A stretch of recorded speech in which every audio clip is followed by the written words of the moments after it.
welcome to the shed. In today's video we're going to be looking at two separate methods to lay out nice even dovetails. Hope you enjoy. So the two methods we're going to be using is what I call the ruler method and the divider method. So the divider method is the one that I use mostly, but it's still good to know the ruler method. I've used it a couple of times. So let's jump in and we'll look at the ruler method first. So the first thing we want to do is just grab a marking gauge so we can do our baseline. And I'm just going to make that slightly less than the thickness of this board. Generally I make it the exact thickness. So for this example I'm just going to show the layout on one side, which is quite common. So we've got that baseline in here. Now what we want to do is do all our measurements off that baseline. So that's where everything gets measured to. All our markings are going to be on that line. So the next thing we have to do is mark out our half pins. So what you want to do is you're measuring the bottom part of your half pin, not the top. So you remember we've got to have an angle on there. So we're going to measure whatever that is that you want for the bottom of your full pin, and you can just halve it for your two half pins. For the sake of this one, I'm just going to keep it easy, and we're going to do a quick mark here at 10 mil. And we'll just mark that on there, on both sides. And you'll see that I've just got the line over that baseline. That's where all our markings are. So now I've got our half pins on here. Mark all the angles after we're done.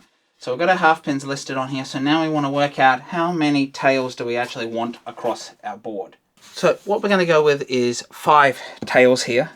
And now we're going to use the ruler and we're going to divide it by the amount of tails we want, and that's going to give us the center of our middle pins. Now I'm going to use a imperial ruler for this, using inches, just because it's easier. If you're doing a lot more, maybe centimeters could work, but with 4 or 5 tails, the ruler, and depending on obviously how wide your board is, the imperial ruler is actually easier. You just don't need the extra measurements because you just want the big numbers. So we're going to go ahead and put the inches measurement on here, and we're going to sit right on the corner of that baseline and the side of the board. And because we've got 5 tails, we want it to be divisible by 5. So if we can't fit 5 across, we can go to 10. And that means we put a marking at every 2 inches. So we've got it sit right on the edge of the board over here. Just try and get it lined up.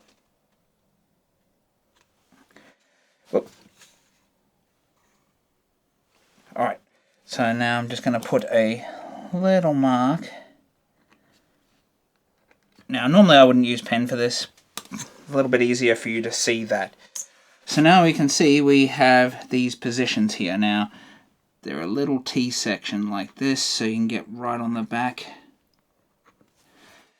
Now we want to use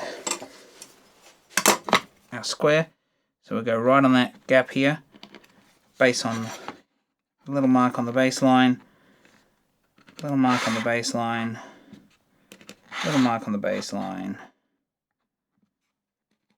So what we've done here is marked the center of our pin locations. So we chose 10 mil out here. So I'm actually just going to go back to the pencil for this. So I'm going to sit that on here. I know they're going to be really wide pins, but it's good for demonstrations to see really wide pins. So I'm just putting the halfway and just doubling the width of those outside pins, which were those half pins.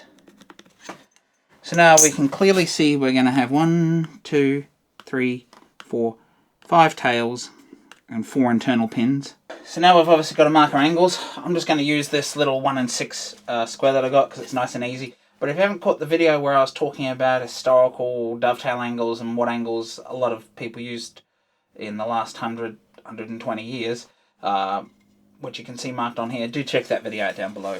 So we're going to come in and start marking our pins.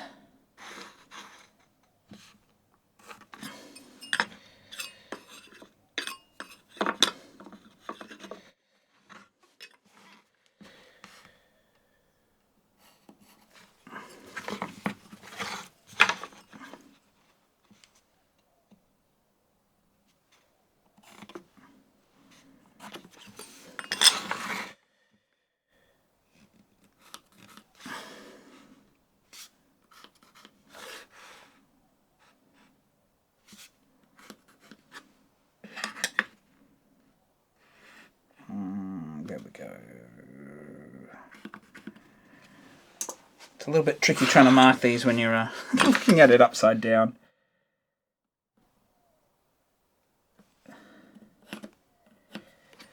So now you can clearly see our tails on here. So waist is here, and we have 1, 2, 3, 4, 5 tails. So you clearly see the waist on those pins that I've marked there, and then the number of tails. And that's how you've got it nice and evenly spaced out there, depending on whatever you want to do. And you just devise it or double it, so whatever goes into the number of pins you want easily allows you to lay out those marks and get it laid out there. So now that we've got that one done, let's jump to the divider method, which is what I personally use because it's a bit quicker and easier than this, although it's a little more by eye, the judgment on it. So for ease of this, I want it to match the other one, so I'm going to grab the marking of the top of the pin, because with the divider method we're working on the top of the board or the edge of the board, not the face of the board. Obviously this will vary based on the angle that you use for your dovetail. So just rest the edge of it up against there, push down. Now I'm going to exacerbate these markings just so you can really see them. So in all reality you don't want to push these dividers down hard, because you don't want a big heavy dot mark. Now we've got them marked, we're going to use our dividers to step it out. So you can see we're stepping out. So that's 1 tail, 1 pin, 2 tails, 2 pins, 3 tails, 3 pins, 4 tails, 4 pins. So, but then we come across here and we can see that we're not actually over this line here. What you want to do is mark it out so you step over here, and whatever you're stepping over here is how wide the top of your pin is going to be through the middle here. And I'll show you why in a minute. So we just need to widen this out a little bit. So 1, 2, 3, 4, and we'll have 5. So that'll be fine, because we see here we're stepped over. So let's go ahead, and as I said, I'm going to exacerbate these. So we've got 1, 2, 3, 4. 2, 3, 4. So we've got our 4. We know we're going to have 4 pins. So then we come here into that half pin on this side. 1, 2, 3, 4. Oop. Just make sure that doesn't move. So 4. So now you can see there's the tops of our pins. So we'll go ahead with our square and square these along, and you can see why you don't want that big hole there. You obviously don't want that to show, you just want a little indent. So when I'm actually doing this and marking dovetails out, it's more like that, just a little dot. So you almost can't see it. That's how I'd normally mark it out. But so you can see this nice and clear and easy. We're going with these big holes because you clearly don't want these on the end of a board that you've done a dovetail on.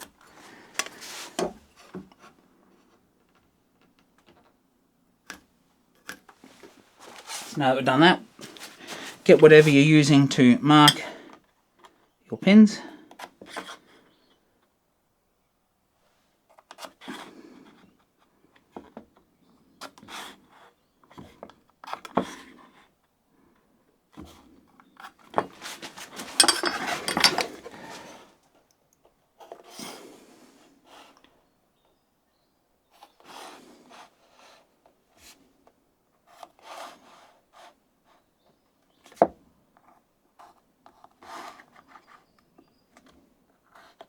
And so with them transferred down, I know the numbers are upside down, but we have obviously the same as what we saw there transferred on here. And so we have them laid out identical with 2 different methods, but you can see the divider method, although it's a little more airy-fairy, there's no definitive math number, you're just eyeballing it.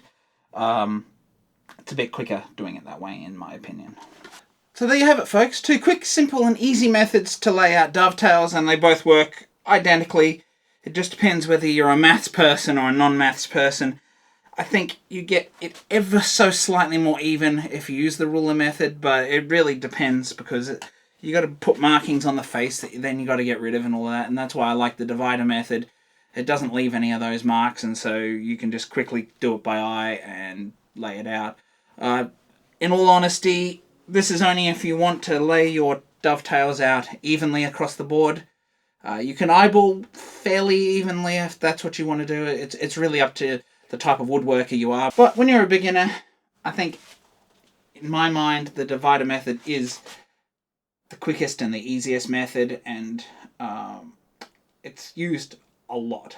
It's mentioned in a lot of woodworking books doing it this way, but it really does depend on the individual you are. So if you like this video, please do like and subscribe down below. While you're down there, do sound off in the comments if you've got some other method that I've not mentioned here, or whether you use one of these methods or both of these methods. I think it's great to learn multiple methods to do these, because if you lose your dividers, you can still lay them out.